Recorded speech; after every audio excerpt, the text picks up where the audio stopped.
So as you can see, I just got done installing the CPU cooler Thor's hammer, and I didn't measure it, so as you can see here, it is like a centimeter too tall. That's pretty disappointing. So for now, I'm just gonna put on the stock cooler and maybe replace it down the road.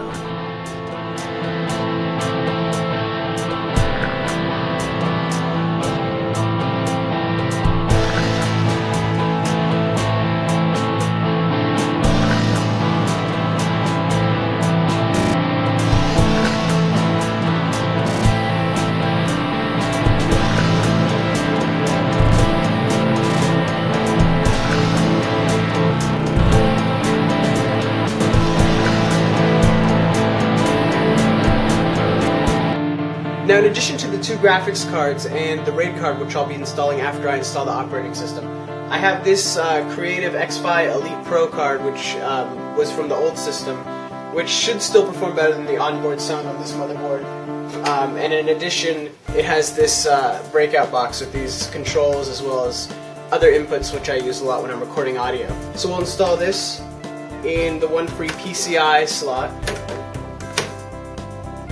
And I also have this, which is a Blackmagic Intensity Pro card, which is for capturing uncompressed audio and video over HDMI or component video. And that's going to go into one of these PCI Express X1 slots. And lastly, for the hard drives, currently I'll have 8 hard drives going in, plus the two 2.5-inch SSDs. I had these little plexiglass stands here that just kind of sat in here before. But to accommodate the extra drives, I quickly, yesterday, put together this, which is just an aluminum stand that's going to hold, it can hold up to 11 3.5-inch drives, as well as the two 2.5-inch SSDs, and it also has this big hole to attach a 120mm cooling fan, which will be installed. So it's just going to hold all the 8 hard drives, have room for more, and this is just going to go in place of the old little stands here.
Hey everybody, it's actually a couple days later. I ran into a few problems and it got a little busy, but I sorted it out and everything is now running great. Windows 7 64-bit is running on this machine, and let me just show you what happened down here.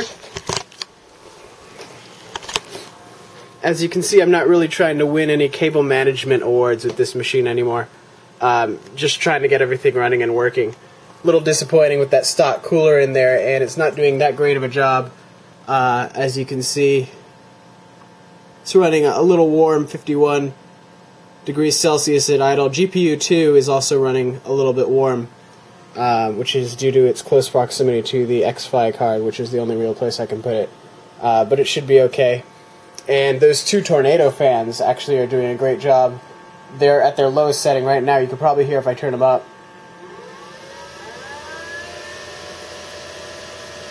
They get ridiculously loud, but they'll definitely take care of any heat if I'm running the computer for a long time at full processor speed. Also, surprisingly, before you'll see I had a dual PSU set up, and I ran a kilowatt on this before and after, and it was actually about the same, and I realized I didn't need the two PSUs. It's only using about 260 watts idle and about 320 under load. So power-wise, it's actually better than I originally expected. For the hard drives, I actually added an additional Seagate drive. That RAID card, the Highpoint RAID card that I tested out, was causing problems with the internal ICH-10R RAID, which I was using for the SSDs. Here you can see that are set up.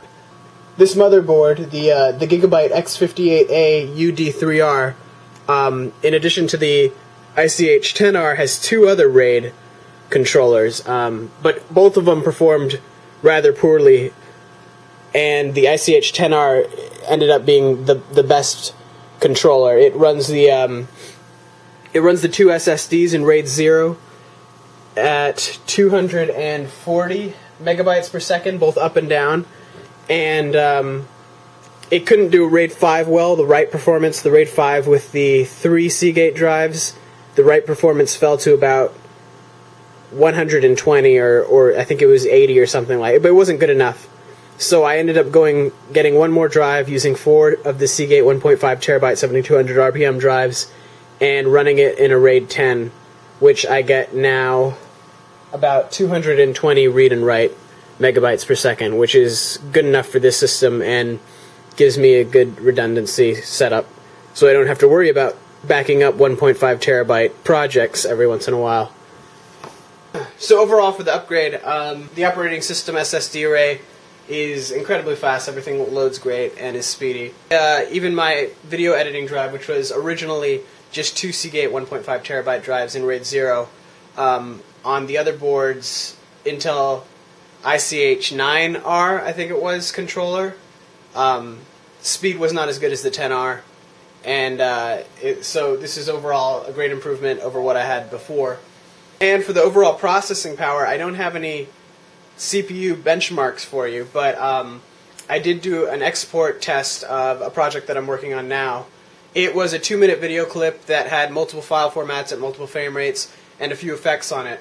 And on my original Intel quad-core Q660, it took about 29 minutes to encode a 2-minute file with a 720p H.264. And now, on this setup, it only took under 9 minutes to do. So, definitely worth the upgrade, and more importantly, when I'm loading the project right now is at about 1.2 terabytes, and before it took to the point where I can actually start working with it in Adobe Premiere, it took about 2.5 minutes or 3 minutes to load, and now to load the project it only takes about 30 seconds. So, and as you can see also with the more powerful secondary graphics card, I can actually use the big monitor as a preview monitor to see it in HD while I'm editing it, which is really useful because I used to have to always export it or move around all the windows to see it in HD on one of these monitors because this graphics card couldn't handle it. So